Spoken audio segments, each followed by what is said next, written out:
Hi friends, வணக்கம், வந்தனம், நமஸ்காரம். ஸோ இன்றைக்கி நம்ம பார்க்க போகிற டாபிக் என்ன அப்படின்னு பார்த்தீங்க அப்படின்னா, கீரியும் பாம்புமா இருந்த ஒரு விஷயம்.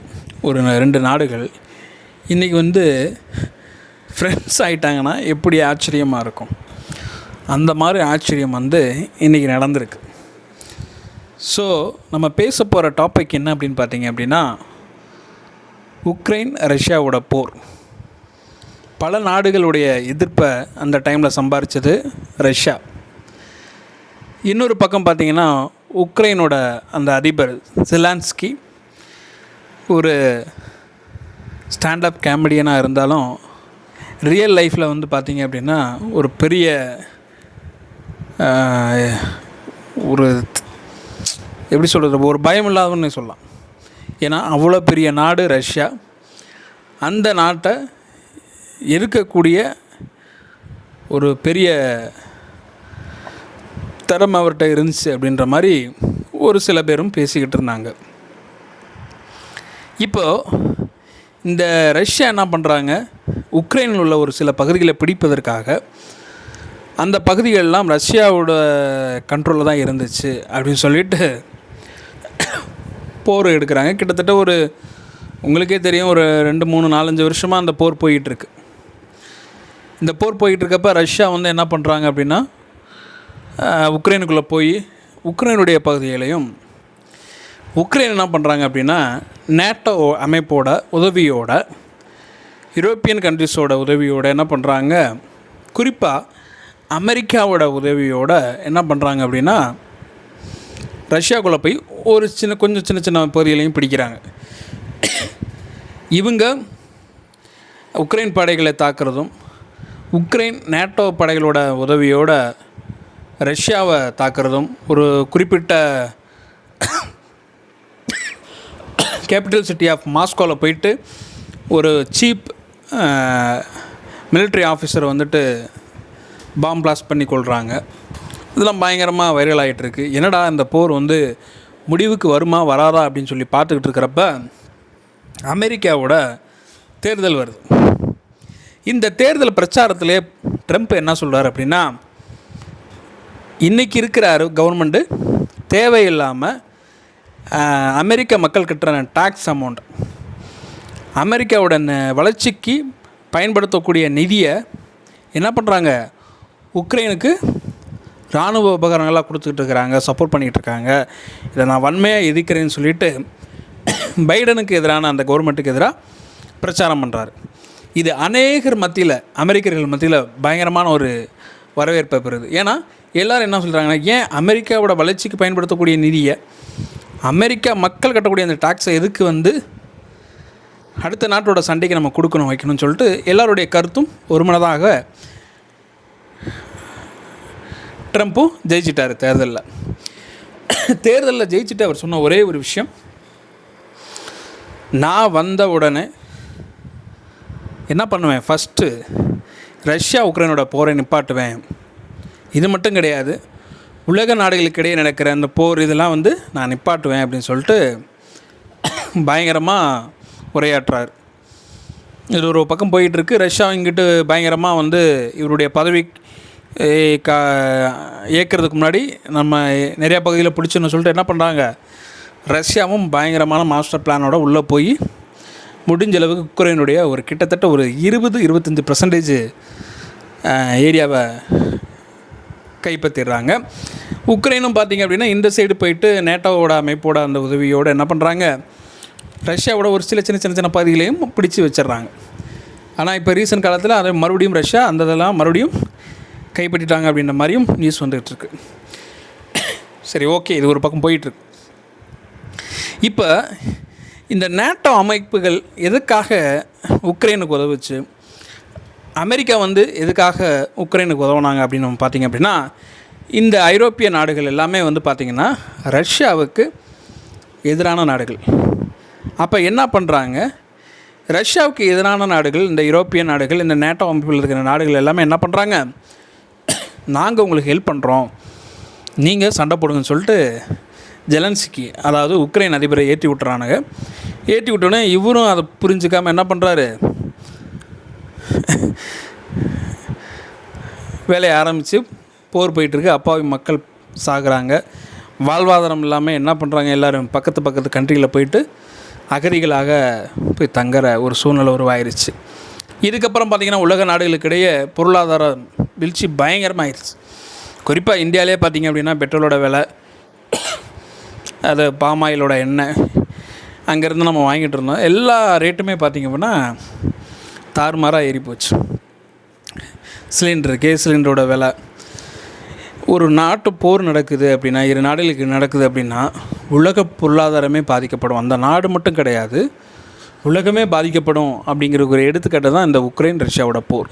இது சும்மா ஒரு மாதமோ 2 மாதமோ இல்லை ஒரு வருஷமோ இல்லை, கிட்டத்தட்ட 3-4-5 வருஷமாக அந்த போர் நடந்துக்கிட்டு இருக்குது. இதனால் உலக பொருளாதாரமே பாதிச்சிருச்சுன்னு தான் சொல்ல முடியும். ஓகே, இப்படி போயிட்டுருக்கிறப்ப பார்த்திங்க அப்படின்னா ஒரு ட்விஸ்ட் நடந்திருக்கு. என்ன அப்படின்னா, நம்ம ட்ரம்ப் இருக்கார்ல, வந்தவொடனே பயங்கரமாக பதவி ஏற்றிட்டார். பதவி ஏற்றினோடனே வந்தோடனே பார்த்திங்க அப்படின்னா நம்ம பேசியிருந்தோம் நம்மளுடைய வீடியோவில், ஹமாஸ் இன்னும் இஸ்ரேலோட பிரச்சனையில் உள்ள மூக்க நுழைச்சி இங்கே வா சண்டை போடாதீங்க, போரை நிறுத்துங்க அப்படின்னு சொல்லிட்டு சமாதானம் பேசி இஸ்ரேல் அதிபரை கூப்பிட்டு இங்கே வா, காசாவை நாங்கள் வச்சுக்கிறோம், அமெரிக்கா வச்சுக்கிறோம், அதில் இருக்கிற ஹமாஸை வெளியேற்றி விட்டுருவோம், நீ பேசாமல் இரு பார்த்துக்கலாம்னு. இஸ்ரேலுக்கு என்ன அப்படின்னா, காசாவில் ஹமாஸ் இருக்கக்கூடாது, அவ்வளோதான். அவங்க இருக்கணும் அவசியம் இல்லை, இஸ்ரேல் இருக்க முடியல, ஹமாஸ் இருக்கக்கூடாது. அப்படிங்கிறப்ப ட்ரம்ப் இதை யூஸ் பண்ணிட்டார். என்ன பண்ணிட்டாரு, உங்கள் யாருமே இருக்க வேணாம், நான் வச்சுக்கிறேன் அப்படின்னு சொல்லிட்டு சமாதானப்படுத்தி பேச்சுவார்த்தை போயிட்டுருக்கு. அதுவும் ஒரு பகுதியில் ஒரு பிரச்சனையாக போயிட்டுருக்கு. இன்னொரு பக்கம் பார்த்திங்க அப்படின்னா பயங்கரமாக அதாவது சட்ட விதிமுறைக்கு மீறி அமெரிக்காவில் குடியேறினவங்களாம் இருக்காங்களா, குடியுரிமை இல்லாமல் இருக்கவங்களாம் பிடிச்சி அவங்க சொந்த நாடுகளுக்கு திருப்பி அனுப்பிக்கிறார். அப்படி அனுப்பப்பட்ட ஒரு 200 மேற்பட்ட இந்தியர்கள், அது பயங்கரமாக பேசப்பட்டுச்சு. கைகள் எல்லாத்துலேயும் பார்த்திங்க அப்படின்னா சங்கிலி போட்டு கட்டி அடிமைகள் மாதிரி கொண்டு இறக்கி விட்டாங்க அப்படின்னு சொல்லிட்டு இந்தியாவில் இருக்கிற எதிர்க்கட்சிகள் நிறையா பேர் பார்த்திங்கன்னா ரொம்ப பேசினாங்க. அது ஒரு பேசப்படுகிற ஒரு ஒரு விஷயமாக போயிடுச்சு. இப்படி அதிரடியான விஷயங்கள் பண்ணிக்கிட்டு இருக்கிறப்ப டக்குன்னு என்ன பண்ணுறாரு அப்படின்னா, ஜெலன்ஸ்கியை பேச்சுவார்த்தை நடத்துகிறாரு ட்ரம்ப்பு. இவா, இதுக்கு முன்னாடி இந்த பைடன் என்ன பண்ணிட்டாரு, எங்களோட நாட்டின் வளர்ச்சிக்காக பயன்படுத்தக்கூடிய நிதியை எல்லாத்தையும் போருக்காக, நாட்டோட போருக்காக என்ன பண்ணிட்டோம், கொடுத்துட்டோம். நீ போரை நிப்பாட்டியாச்சு. நீ என்ன பண்ணுறன்னா, அதுக்கு கைமாறா நீ எனக்கு என்ன பண்ணுறேன்னா, உன் நாட்டில் இருக்கிற அந்த வளங்கள், குறிப்பாக பார்த்திங்கன்னா நிக்கல், இந்த மாதிரி ஆயில், இந்த மாதிரி இதை எனக்கு ஒரு 50% கொடுத்துரு அப்படின்னு சொல்லிட்டு கேட்குறாரு. இதுக்கு ஜெலன்ஸ்கி என்ன பண்ணுறாரு, அதுக்கு சான்ஸே இல்லை, தர முடியாது அப்படின்னு சொல்லிட்டார். உடனே ட்ரம்ப்புக்கு என்ன ஆயிடுச்சு, பயங்கர கடுப்பாயிட்டார். என்னடா தான் அமெரிக்கா நாட்டோட வளர்ச்சிக்கு இருந்த நிதியை கொடுத்துருக்காங்க, வச்சுருக்காங்க, ஹெல்ப் பண்ணியிருக்கிறாங்க. ஆனால் நம்ம கேட்குற ஒரு விஷயம் கேட்குறோம், வைக்கிறோம், அப்ரோச் பண்ணுறோம், இல்லைங்கிறான் அப்படின்ன உடனே அவர் டென்ஷன் ஆகிட்டார். ட்ரம்ப் டென்ஷன் ஆகி என்ன பண்ணிட்டாருன்னா, இவன் ஆக்சுவலாக இவன் சரியில்லை, இவன் ஒரு சர்வாதிகாரி மாதிரி பேசிகிட்டு இருக்கான், வச்சிட்ருக்கிறான். ஆக்சுவலாக இவன் ரியலாக ஒரு ஸ்டாண்டப் காமெடியன் தான், அந்த காமெடியை ஏன்ட்ட பண்ணிகிட்ருக்கான் அப்படின்ற மாதிரி பேசியிருக்கிறாரு ட்ரம்ப்பு. பேசிட்டு இதுக்கு ஏதாவது முடிவு ஓட்டணுன்ற மாதிரி பேசிட்டார். சரி, இதுக்கப்புறம் என்ன நடந்திருக்கு அப்படின்னு பார்த்தீங்க அப்படின்னா, இந்த போரை நிறுத்தணும் வைக்கிறோம் அந்த ஒரு பேச்சுவார்த்தைக்கு சம்மந்தப்பட்ட நாடு உக்ரைனை மட்டும் கூப்பிடாமல் ரஷ்யாவையும் ஒரு நடுவர் நாடாக சவுதி அரேபியாவில் அந்த நாடு அவங்களையும் கூப்பிட்டு ஒரு 3 பேரும் ரூமுக்குள்ளே உட்காந்து பேச்சுவார்த்தை நடத்தியிருக்கிறாங்க. இதில் குறிப்பு என்ன அப்படின்னு பார்த்தீங்கன்னா, சண்டை போட்டது ரஷ்யா தான் சண்டை போட்டிருக்காங்க. அப்போ 2 பேர்த்தையும் கூப்பிட்டு தான் பேச்சுவார்த்தை நடத்தி, என்ன இப்போ நீ பிசாமரு, நீ பிடிச்ச பகுதியில் நீ வச்சுக்கோ போ, இதுக்கப்புறம் நீ பிரச்சனை பண்ணாத, நீ பிடிச்ச பகுதியில் நீ வச்சுக்கோ, இதுக்கப்புறம் பிரச்சனை பண்ணாத, உருப்புறதுக்கு வழியாக பாருங்கள் அப்படின்னு சொல்லிட்டு பிரச்சனை பண்ணுறது தான். இதுதான் ஒரு முறை. ஆனால் ட்ரம்ப் என்ன பண்ணியிருக்காரு, ஒரு டிமாண்டாக வச்சுருக்கிறார். ஏன்னா நான் அமெரிக்காவோட காசு அவ்வளோ காசு நாங்கள் செலவு பண்ணியிருக்கிறோம் உன்னோட போருக்காக, உன்னுடைய நாட்டுக்காக, உனக்காக. ஆனால் நீ என்ன பண்ணி வச்சுருக்கிற, இன்னும் நாங்கள் கேட்ட டிமாண்டை வந்துட்டு நீ ஏற்றுக்க மாட்டேங்கிற. அப்படிங்கிறப்ப இந்த பேச்சுவார்த்தையிலேயே ஜெலன்ஸ்கி என்ன பண்ணல, ஏற்றுக்கவே இல்லை. சரி வெளியே போ அப்படின்ட்டு கூப்பிடவே இல்லை. அப்போ சவுதி அரேபியா அப்புறம் ரஷ்யாவை கூப்பிட்டு பேச்சுவார்த்தை நடத்திருக்கிறாங்க. அதில் வந்து பார்த்திங்க அப்படின்னா ஒரு முக்கியமான விஷயங்கள்லாம் பேசியிருக்காங்க அப்படின்னு சொல்லிட்டு நியூஸ் வந்துருக்கு. குறிப்பாக பார்த்திங்க அப்படின்னா நம்ம சொன்னோம்ல, ட்ரம்ப் வந்து ரொம்ப ஆதங்கப்பட்டு இந்த மாதிரி கேட்டான் வச்சேன். அவன் வந்து பார்த்திங்கன்னா அவன் பேசுகிறதெல்லாம் சரியில்லை. ஸோ அவன் வந்து அந்த நாட்டை வந்து ஒரு சர்வாதிகாரியாக வச்சு இது பண்ணிகிட்ருக்கிறான். இவன் வந்து ஒரு ஸ்டாண்டப் கார்டினை இவனை நம்பி எப்படி இந்த நாட்டை இது பண்ணாங்க. இன்றைக்கி தேர்தல் வச்சாலும் அவன் தோற்று போயிடுவான். மக்கள் மேலே இவன் மேலே அவ்வளோ தூரம் அதிருப்தியாக இருக்காங்க, வைக்கிறாங்க. தங்களுடைய வாழ்வாதாரங்கள் எல்லாத்தையும் இழந்து போய் கிடக்கிறாங்க. இந்த முட்டாப்பையில் போய் அதிபராக வந்து இது பண்ண யார் பண்ணது அப்படின்ற மாதிரி ட்ரம்ப்பு புலம்பியிருக்கிறார். இப்போ இது என்ன ஆக போகுது அப்படின்னா, கடைசியில் இந்த விஷயம் என்ன ஆக போகுது அப்படின்னு பார்த்தீங்க அப்படின்னா, ஜெலன்ஸ்கியை சீக்கிரமாக காலி பண்ணி விட்டுட்டு அந்த இடத்துல யாராவது ஒரு புதிய அதிபரை அமெரிக்காவோ இல்லை ரஷ்யாவோ, அதுக்கு தான் வந்து நடுவர் நாடாக சவுதி அரேபியாவை கூப்பிட்டு பேச்சுவார்த்தை பண்ணி முடிச்சுட்ருக்குறாங்க. இப்போ இந்த நேட்டோ அமைப்புகள் இருக்குல்ல, அதுதான் வந்து பார்த்திங்க அப்படின்னா இப்போ வரைக்கும் ஜெலன்ஸ்கிக்கு, அதாவது குறிப்பாக நம்ம ஐரோப்பிய நாடுகள் இருக்குல்ல, அந்த நாடுகள் மட்டும்தான் இன்றைக்கி வந்து உக்ரைனுக்கு சப்போர்ட் பண்ணிகிட்டு இருக்கிறாங்க. இப்போ ஒருவேளை வந்து ட்ரம்ப் பண்ணுறது பிடிக்காமல் ஜெலன்ஸ்கி எதிர்த்துட்டார். இப்போ இந்த நாட்டு அமைப்புகளும், அதாவது இந்த நாட்டு அமைப்பில் உள்ள நாடுகளும் ட்ரம்ப் எதிர்க்கிறாங்க. எதுக்கு தான் செய்யணும். எதிர்க்கிறப்ப என்னாகும் அப்படின்னா, மறுபடியும் ஒரு பெரிய பதட்டமான ஒரு சூழ்நிலை உருவாக வாய்ப்பு இருக்குது. இன்னொரு பக்கம் பார்த்திங்க அப்படின்னா, ரஷ்யாவும் அமெரிக்காவும் நட்பு நாடாக மாறுறதுக்கு 85% வாய்ப்பு இருக்குதுன்னு சொல்லியிருக்காங்க. ஏன்னா ரஷ்யாவும் அமெரிக்காவும் வந்து அவங்கள வந்து ஏன் நம்ம இவ்வளோ நாளாக வந்து சண்டை போட்டுட்ருக்குறோம், நம்ம ஏன் நட்பு நாடாக இருக்கக்கூடாது அப்படின்னு சொல்கிற மாதிரி பேச்சுவார்த்தைகள் நடந்திருக்கு. ஒரு சில ஒப்பந்தங்களும் நடந்திருக்கு. ஏற்கனவே ரஷ்யா வந்து பார்த்திங்க அப்படின்னா ஒரு வளர்ந்த நாடு. இந்த வளர்ந்த நாடு அமெரிக்காவோட சில ஒப்பந்தங்களை மேற்கொள்ளும் போது இன்னமும் பார்த்திங்க அப்படின்னா பயங்கரமாக அதோட வளர்ச்சி இருக்கும். அப்படிங்கிறதுனால இரண்டு நாடுகளுடைய தலைவர்களும் சரி ஓரளவுக்கு சுமூகமாக போக நிறைய வாய்ப்பு இருக்குது. அமெரிக்காவும் ரஷ்யாவும் கீரியும் பாம்புமாக இருந்த நாடுகள். அப்படிங்கிறப்ப இப்போ நட்பு நாடாக மாறிடுச்சு அப்படின்னா யூரோப்பியன் கண்ட்ரிஸுக்கு ஒரு சவாலாக இருக்கும்.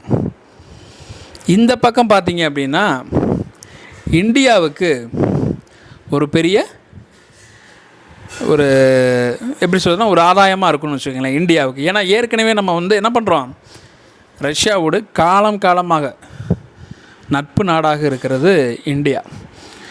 அமெரிக்காவே இந்தியாவுக்கு ஆப்போசிட்டாக வரும்போது நமக்கு அப்போ இருந்து இப்போ வரைக்கும் துணையாக நிற்கிறது பார்த்திங்கன்னா ரஷ்யா மட்டும்தான்.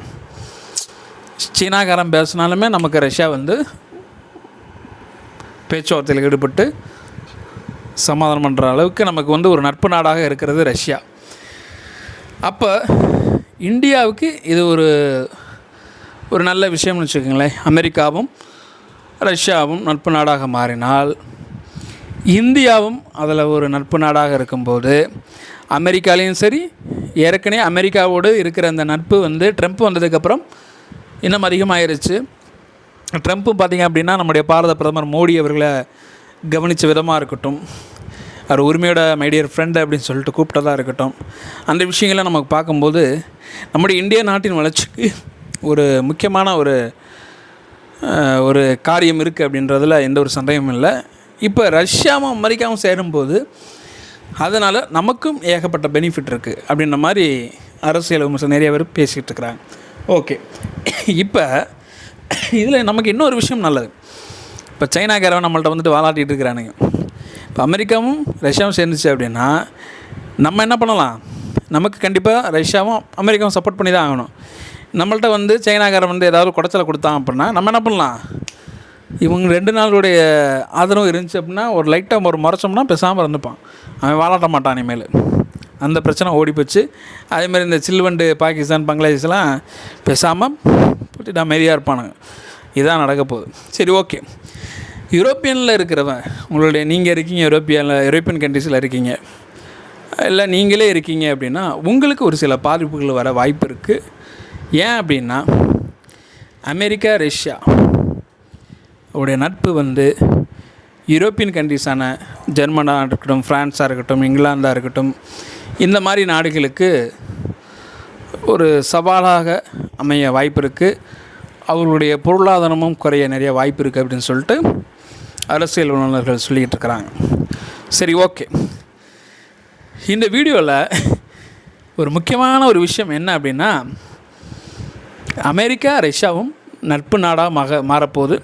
இதுதான் ஒரு பெரிய ட்விஸ்ட்டாக இருக்குது. இன்னொரு பக்கம் ட்ரம்ப்போட அதிரடி நடவடிக்கைகள். ஒரு விஷயத்தை பிஸ்னஸாக பார்க்குறதுல ட்ரம்ப் இருக்கார்ல, அவர் பயங்கரமான ஆள். அவர் ஆக்சுவலாக பிஸ்னஸ்மேன் தான். யோசித்து பாருங்கள், அது பைடன் இருந்த காலத்தில் நேட்டோ அமைப்புகளோடு ரஷ்யா எதிரி நாடுங்கிறதுனால என்ன பண்ணுறாங்க, எந்த ஒரு ஆதாயம் எதிர்பார்க்காம பைடன் என்ன பண்ணுறாரு, நீ இறங்கி அடி, நான் சப்போர்ட் பண்ணுறேன்னு சொல்லிட்டு அமெரிக்காவோட வளர்ச்சிக்கான இந்த நிதியை பூரா கொண்டி எங்கே கொட்டியாச்சு, உக்ரைன் கொடுத்தாச்சு. கடைசியில் பார்த்தீங்க அப்படின்னா அமெரிக்காவை தான் ஒரு சில பொருளாதாரத்தையும் சரி, அறிவியல் வளர்ச்சியும் சரி, பின்தங்கிய ஒரு நாடாக மாறிட்டுருக்கு. இன்றைக்கி சைனாக்காரனுடைய வளர்ச்சி வேறு மாதிரி இருக்குது, ரஷ்யாக்காரனுடைய வளர்ச்சி வேறு மாதிரி இருக்குது. இவங்களுடைய வளர்ச்சி அதிகமாக இருக்கிறதுக்கு காரணம் அமெரிக்கா வந்து தன்னுடைய வளர்ச்சி நிதியை உக்ரைனோட போருக்கு செலவிட்டு தான் ரீசனாக பேசப்படுற ஒரு விஷயமா இருக்குது. இப்போ இந்த 2 நாடுகளும் கீரி பாம்பாக இருக்கிற இந்த 2 நாடுகளும் சேர்ந்துச்சு அப்படின்னா என்ன நடக்கும் போதும் பாருங்கள். இப்போ 2 நாட்டுகளுடைய பொருளாதாரம் அதிகம் இருக்குது. அது போக இந்த நாட்டை சேர்ந்த இவர்களுக்கு நட்பு நாடுகளாக இருக்கிறவர்களுடைய அந்த ஒரு பொருளாதாரமும் பெரிய அளவில் உயரக்கூடிய வாய்ப்பு இருக்குது.